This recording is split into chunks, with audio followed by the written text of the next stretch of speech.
And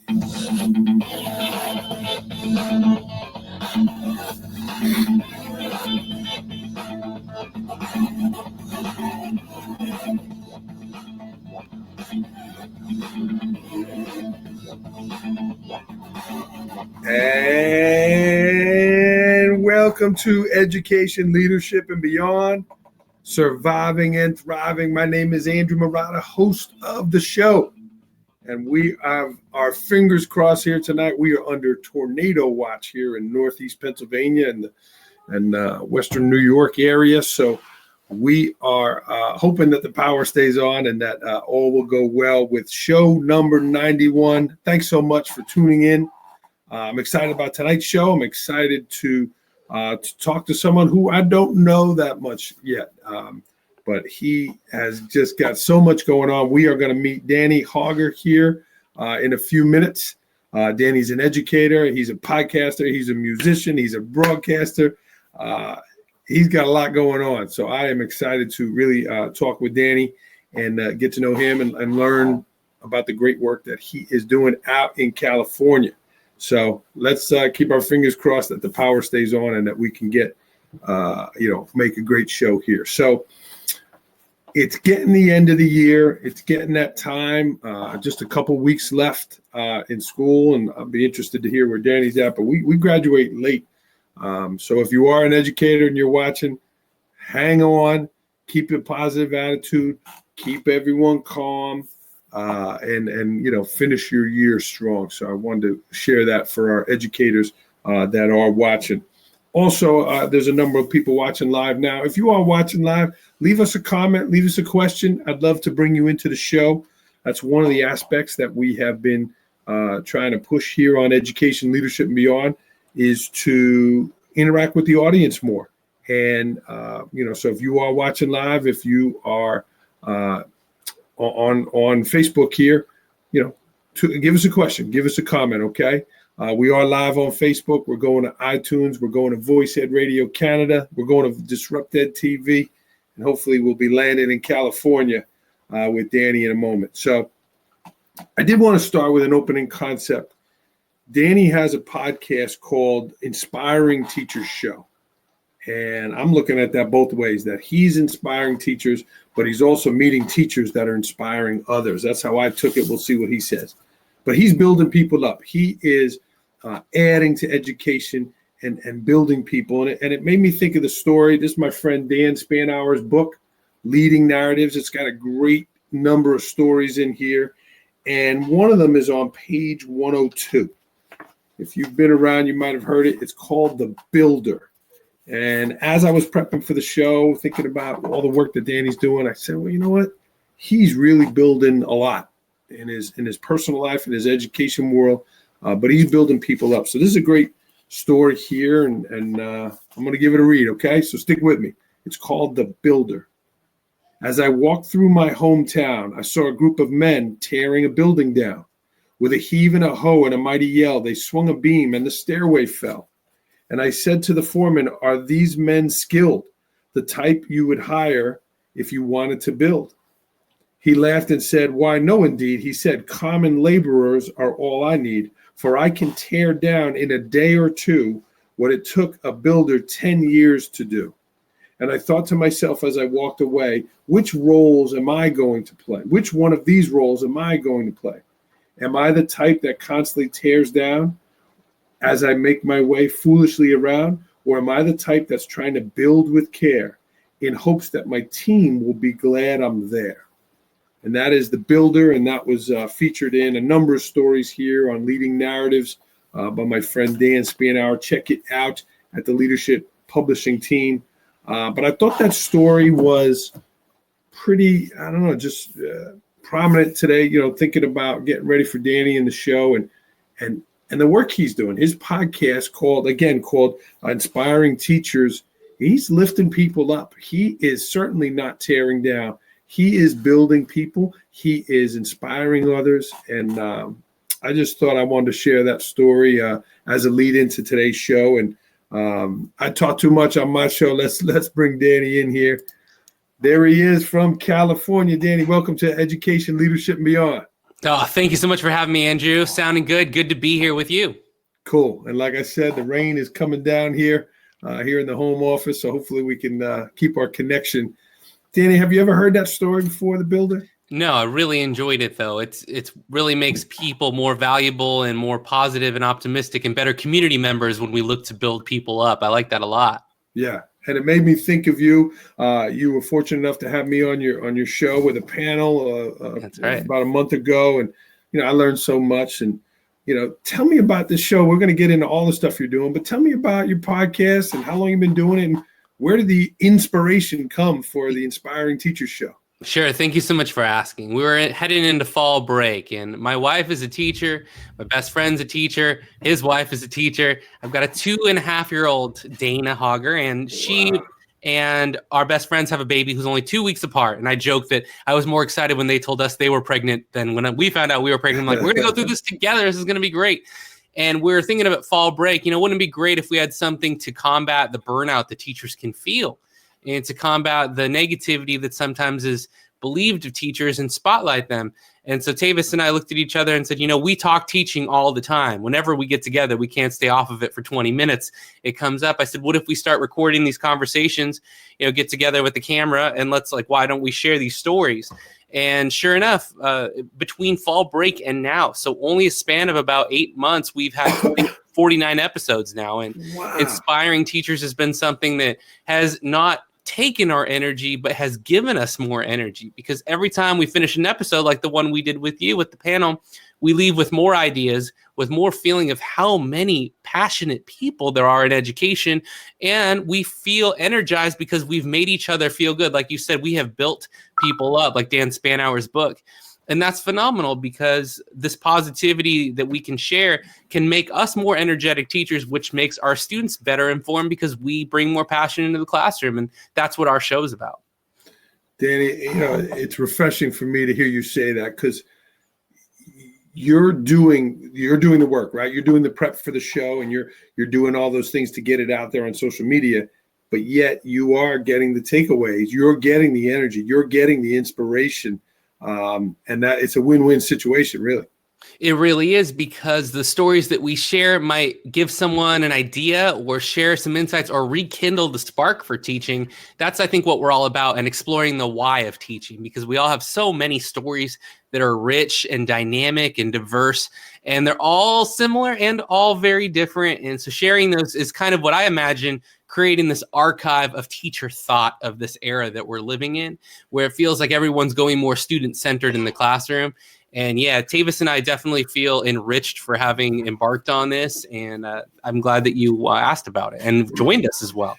Yeah, no. And then, you look at the journeys that we're on with the podcast and what we're doing. And, here we are talking live on Facebook now on my show across the country, talking about education and talking about inspiration. And we met through, our PLN, our social media networks, which is pretty cool. It is very, very cool. And I think, I have a broadcasting background. So you wouldn't think that by saying broadcasting background. It was like there was a delay. We'll call that storm. Is the storm affecting the Ethernet here? But yeah, I worked for the Angels for 5 years. So I've always wanted to keep my feet in that arena. So for me, it checks so many boxes. It's me being a broadcaster and a podcaster and a teacher and a storyteller and a listener, because I'm generally curious about people's stories as well. And you jumped in about the broadcasting.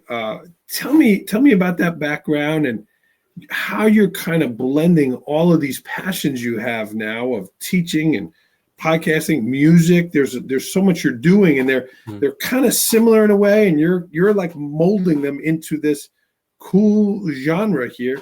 Why don't you tell me a little bit about that background? For sure. So thank you for asking. I came out of Stockton, California. My first job, $6.25 an hour, which to some maybe is a lot of money compared to where their first jobs were. And so that's cool. But when I worked at the Stockton Port single A baseball team, used to be the Oakland A's affiliate, that was my first job. And I'm like, this is really fantastic. I'm getting paid to watch baseball. We get a free hot dog a game. This is fantastic. I saw a table sitting just outside where I was being an usher, and it said KSTN 1420. I'm like, there's no way Stockton has a radio station. This cow town has a radio station. And so I went over there And it's happened that the night before I had to kick someone out of the game for being a little bit intoxicated. And so the woman at the table says, "Oh, you're interested? Well, you could come for a tour. Just talk to that gentleman over there." And it was the same guy I had thrown out the night before. And I said, "Well, that's the end of my radio career. I'll just go back to checking tickets here, and this will be my lifetime job." And sure enough, I went up to him and he said, "You know what, son, I appreciate you had the respect to do your job. Most people wouldn't talk to me like that. And you did what you needed to do. Come by, we'll get you hired. Not we'll get you a tour, we'll get you hired." So from that humble training to running the radio stations at Dominican University in Santa Fe and Cal State Fullerton, Southern California, now I was the manager of 75 DJs and staff and having the best time meeting people. And again, hearing their stories, listening to them develop as broadcasters. Started working with the Angels, with Golden West College, did a little Cal State Fullerton basketball as well. And that launched the whole adventure. And so, I saw over the years that maybe radio wasn't the career that it was going to be. Other than the newspaper industry, I'm not sure there's a lot of growth happening in those two sectors of the market. Although podcasting, clearly with what you're doing, what we're doing is emerging, right? It's growing vastly.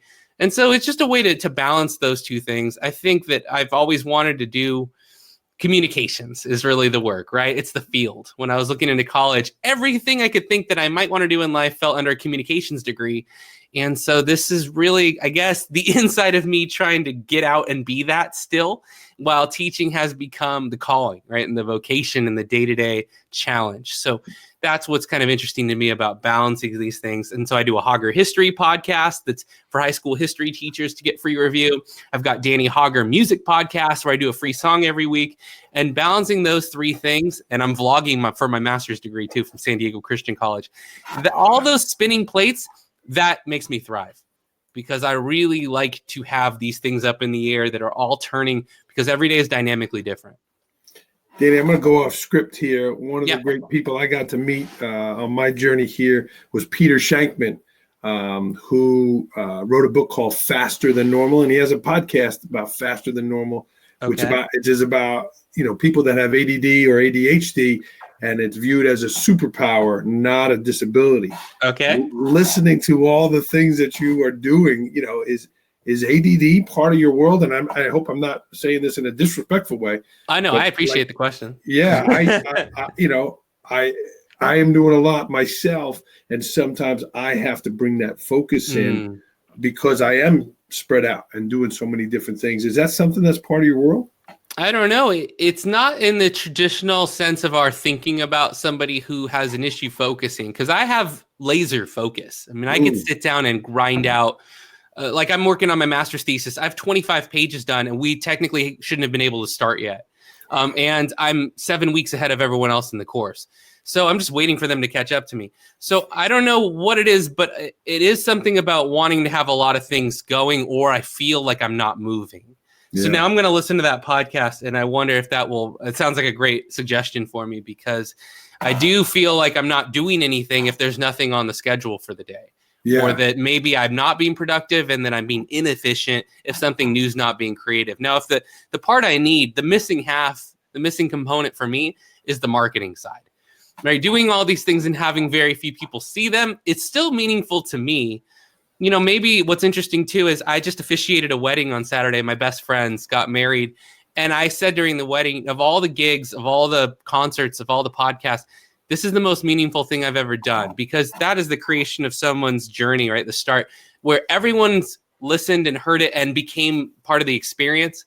So if I can find a way to bridge all this production into like the proper channels where they will be received, I think that's maybe my next decade is probably what I need to be looking at. Yeah. And you know what? Hopefully someone that is tuning in tonight might have a platform or some advice for you to help with that. Certainly the marketing, and we shared a story off air about what it takes to grow, right? What it takes to kind of get to that next level. But just keep pumping along, Danny, because your energy is inspiring. And let's bring it back to that, your podcast.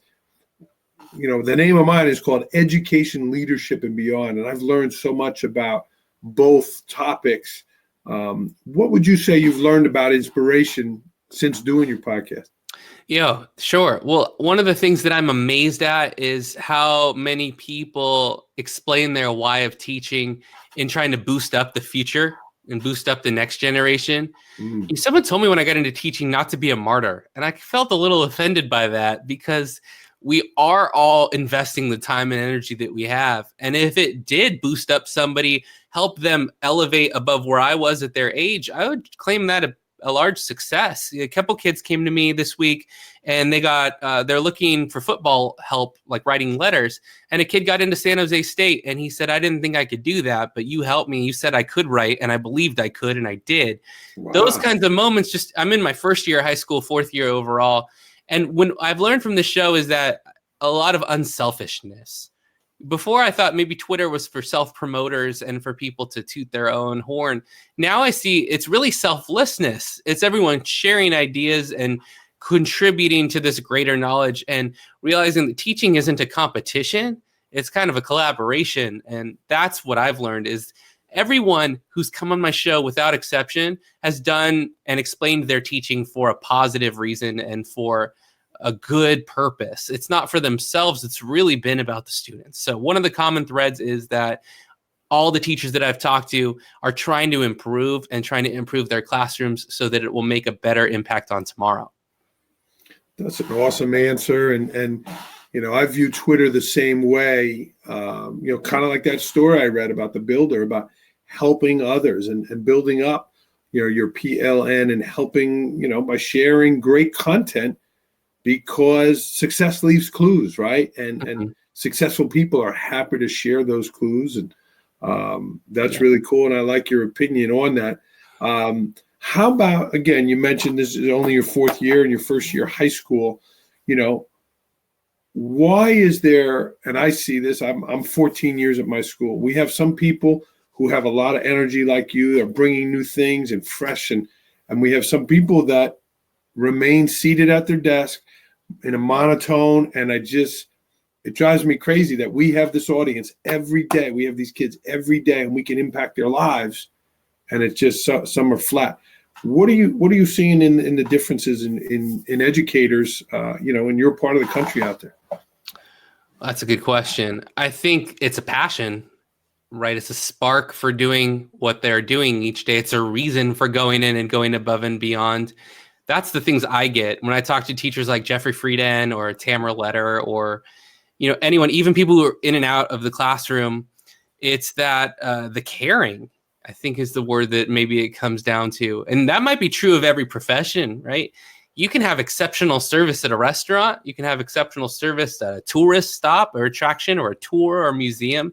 It's people that generally want to be there. And that's what I've seen. And I think I've been really fortunate that at our high school, everyone I met seems to really care. And a lot of them seem to have grown up in the town that I'm teaching and are invested in the community and what it means to produce children who are responsible and who are going to be additive to society and contribute positively. So I think it may be different for every reason, every teacher, just be in the same way that their why is different.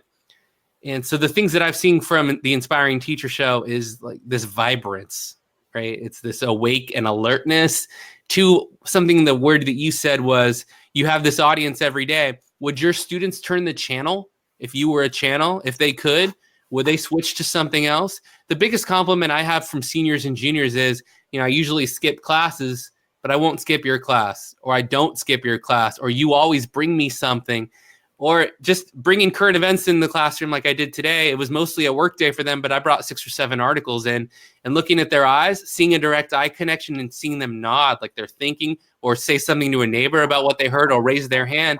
That's why I teach, I think. It's a lot of that. So it's some keywords and some buzzwords in there, but I think it goes to passion and drive and willingness to be selfless. I think those are 3 important parts of it. It may not be the whole puzzle, but that's a good piece. Yeah, that's an awesome story. And one of the things I see you're doing, Danny, you're starting to bring your outside passion of broadcasting and podcasting into the classroom. You've had some projects where you've had kids broadcasting different things. Am I asking that question correctly? Yeah, definitely. So the Hauger History Podcast, it started me, and it's become me and students reviewing, playing games together on the microphone in the classroom. Teachers out there could get a boom arm for your desk and a microphone for under $50 and really connect something that brings excitement to the way students plan. Why have them write a page when you could have them write a page script and deliver it? Now we're practicing public speaking and planning. We're bringing history to life. I've got a green screen in my classroom behind me. We can impose historical videos and sites. Pretend you're there. Take me through a battle. Put some footage of it up. Those things seem like they're difficult at first. They're not. It's a green sheet of felt. Staple it on the wall. You're good to go. Those things are important. Having debates in the classroom. I was a debate teacher, 2009 debate champion, team debate, California. That's a blast. If you teach kids how to do it the right way and realize it's not arguing, it's a skillful contest.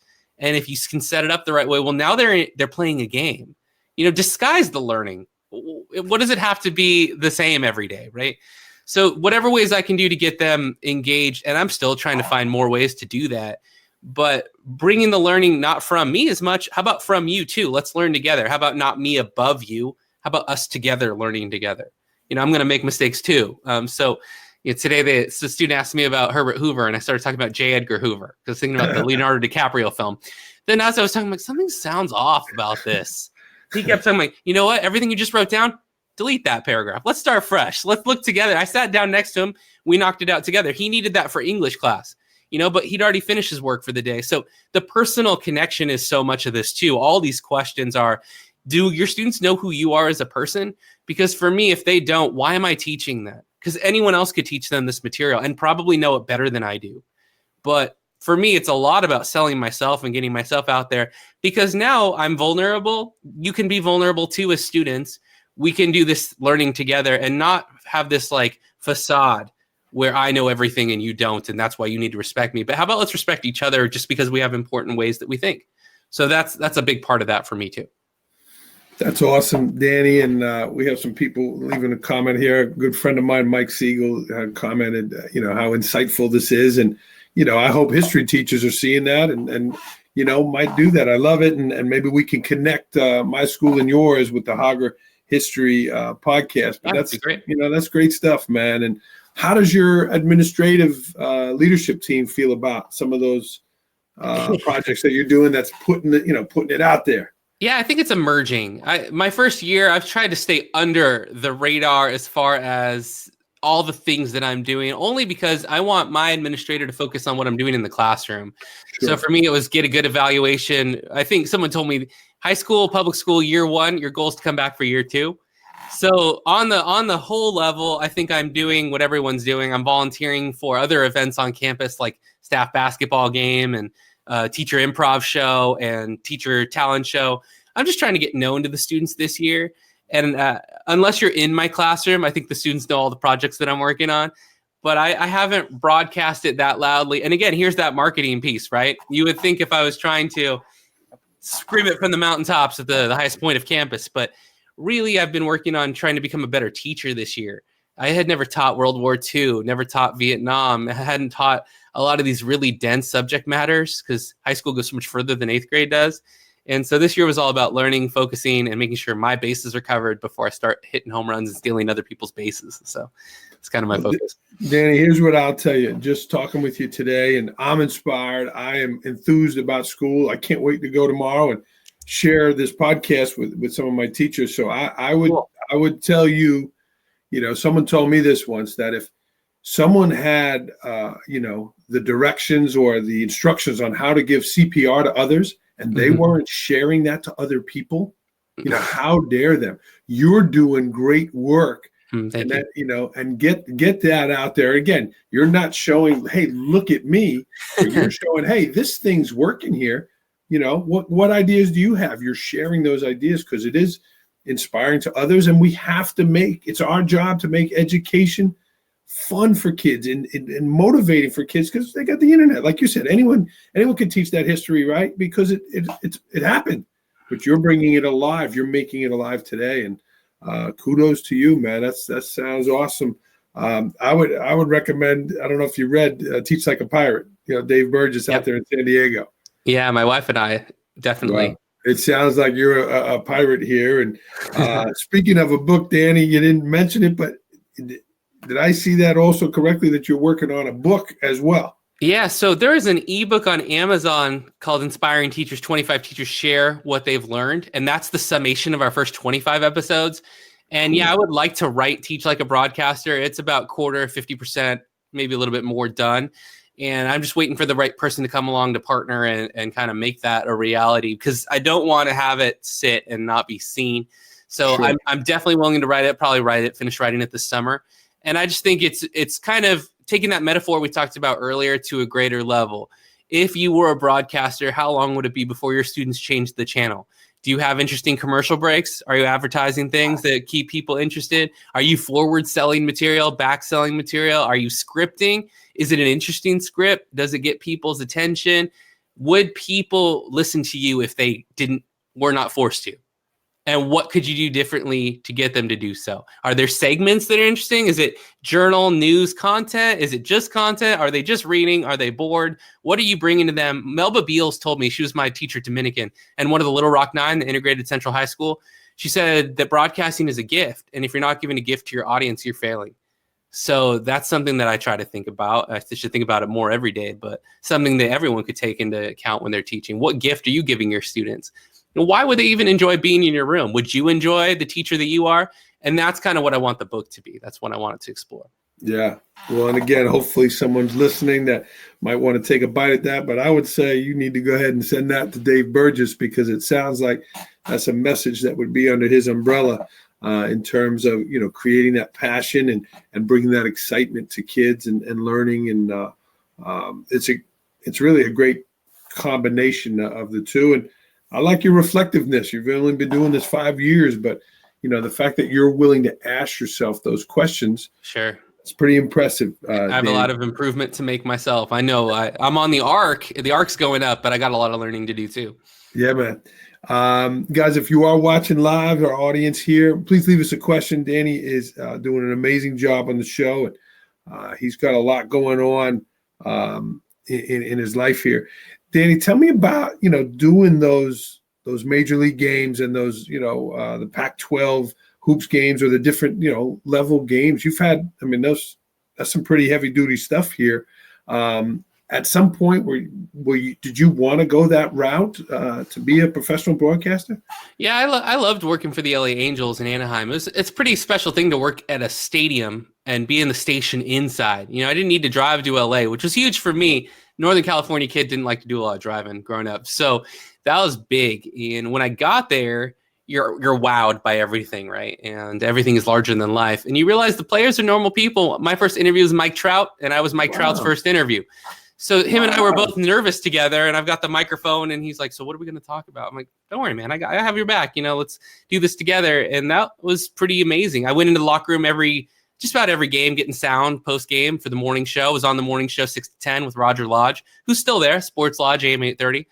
And then I started doing, just some call-in shows and things like that. And I worked Stanford baseball play-by-play and color commentary for about 6 months, 7 months. And the driving, again, 2.5 hours. I had felt like after 5 years, I saw that no one got promoted from part-time to full-time. It's a great organization, but it felt like you can't see my desk, but the ceiling is right here on this bookshelf. And I felt like I was already rubbing against it, and that it was a very special place to be. But I started to look at the scores every day, right? Today, Oakland 3, Anaheim 2, tune in tomorrow, and the A's 3-1 again over the Angels.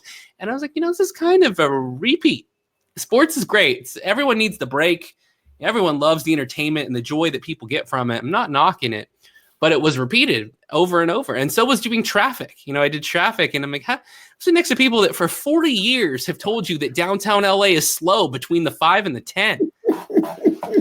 It's 5:00 p.m., guys. This could have been done, everyone knows, right?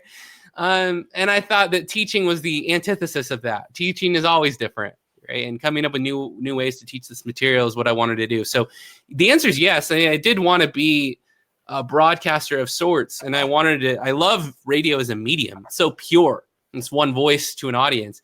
And podcasting is great too. So that's kind of why I got into doing that, and writing songs every week on Danny Hauger Music and releasing those. So it's in the back of my mind. I think about it sometimes, but that's what we are as teachers, right? Our audience is just visible, and we have a certain amount of material and a certain amount of script that we need.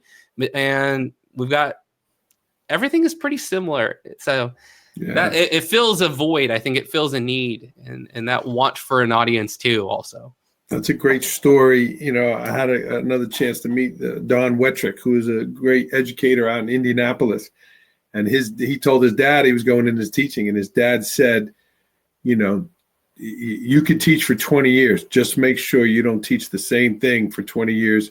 You teach each year as its own. It's good. And he remembered that, and he's doing great work in the field of innovation and creativity with kids. Oh, cool. Danny, this is fantastic. I'm inspired. You have a ton of energy. How do you balance it all? You mentioned you have a 2.5-year-old daughter. You're a young teacher. You're doing so much. How do you balance all of this and your scheduling and all of that kind of stuff? I think it's something I said earlier. The more I do, I think the more excited I get to do things. I've never had coffee either, which usually blows people away. Like, it's not, they usually ask, how many cups are you drinking? 0. And so I can't say other than I look forward to a day where there's like people to meet. I get to talk to you, and I love your story too. So I'm grateful that you would provide me some time to talk with you. These connections are life, aren't they? I'm thinking about recently I've been writing to people, trying to find a way to get this music out to people too, right? Yeah, so I went on Etsy and there's people that make guitar t-shirts. So I said, well, hey, how about if you were to send me a shirt, I would feature it and I would review it. And then I can put that in my description and link to you. And I realized that's what networking is. I used to be the Yorba Linda Chamber manager, Chamber of Commerce. I worked for Salvation Army. I did charity for 2 years. I brought in $10 million in in-kind donations for people to rehabilitate from drugs and addiction. And I thought, well, that's what networking is. It's in person. It's face-to-face. And then I realized it's 2019 and I've been sleeping for 10 years, writing a song a week, but not really making connections with it.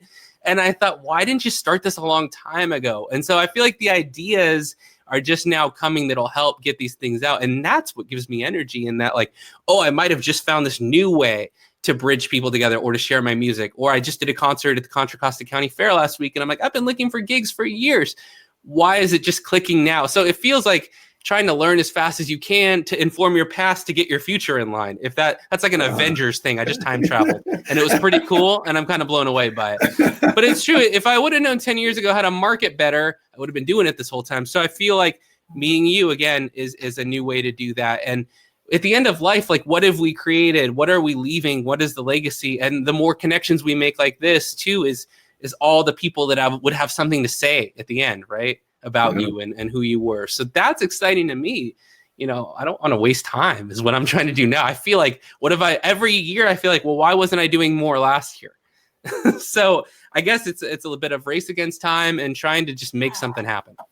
This is great, Danny, and I'm really impressed. And but we are running out of time. You have 2 energetic guys here. We could probably do I know you just did a 3-hour live event. We could probably double that. Yeah. But let's get rolling into rapid fire. All right, here. Let's do it. These are quick answer questions, Danny. So last book you read? Yeah, Thirst by Scott Harrison of Charity Water, about how he formed an organization that's given 70 million people clean water. Last movie you saw? I saw The Avengers. This is a time travel reference. Saw Detective Pikachu. Would not recommend the latter. Okay. Avengers: The End Game. Is it? Would you recommend that? Yeah, pretty good. I mean, if you got 3 hours to spare, it's a good story on the big screen. Favorite place to travel? Canada. I go every summer. Okay. Greatest challenge in your work? I think finding the most effective ways to convey meaningful historical material and learning the history, which, again, next year, world history, never taught it before. So that's going to be my challenge this summer. Get ready. Make some good lessons. Is it sophomores in It'll California? be sophomores in California. Yeah, sophomores and juniors is what I'll have next year. Okay, ours is world history is sophomores. Cool. You have a lot of things that clearly motivate you, and you shared a lot of those passions tonight. What is something else that motivates you? That any moment, the next opportunity like this interview presents itself to make connections that might teach me something that I can relay to students and propel me through to the next connection. So it's propulsion. That's what motivates me. Yeah, the power of a single experience is what I like to call it, because you never know what can happen. That is really good. I like that. Yeah. Well, my friend, Dr. Rob Gilbert, he helped me with a lot of these things. How about a pet peeve of yours? When students procrastinate, so I give a 6-week assignment and say, don't wait until the last minute because you'll be mad at yourself. And then they wait for the last minute. So teaching them how to incrementally get ahead of yourself. There is no way I could do the master's degree, weekly music, inspiring teachers, Hauger history, and still be with my daughter if I wasn't pushing all of them ahead in time, right? So procrastinating to me is a big thing to try to teach students not to do. Let me go off script here again. Are you and your family with your wife like on Google Calendar together? How does I your started wife doing that. know all that you're doing, right? Yeah, this year I started doing that, and it's helpful, right? And today I almost went out to dinner with a friend, and that would have been bad because I would have been in a rush to not make it back here in time. Cat's here too. She just hopped in. But yeah, so calendar is big to make sure and look ahead. Otherwise, you don't want to double schedule something. So yes, it is. Yeah. And certainly, we're on California time there. We're in New York here. For sure. Best purchase under $100 that has had the greatest impact on your life. Yeah, I would say USB microphones. I mean, they're just hugely successful. I have one in almost every room in case I want to record in that instance with the guitar. Hugely great. I mean, quality's gotten up so high and costs have come down. So that's huge to me. Productions everywhere in my classroom, in the bedroom, for music or guitar, living room. There's a mic in every room. Better turn that one off in the bedroom. Your wife would be. I was just going to say, things you wish you wouldn't have said. And that's the kind of joke you make in the classroom. Kids love that stuff. They would have jumped all over that. Oh, hey, yeah, and that's the best. You're only live on Facebook, going out to thousands no one heard it. It's all good. It's all good. All good. Something about Danny Hauger that people do not know about. Oh, wow. See, I'm trying to tell everyone all about everything. So I don't know. I think that... Wow, it feels like I've given you the life story almost. Other than, I think friends are family, and so I really kind of relish that after college, it's hard to meet people your own age with your own interests. So just, I don't mind being my total self with people. And so that's something that I think you'd find out about me is there's no reason to keep things hidden, really. We're all humans who could benefit from that sharing. So I feel like that's pretty good. Yeah, and keep rolling with those podcasts because I agree with you.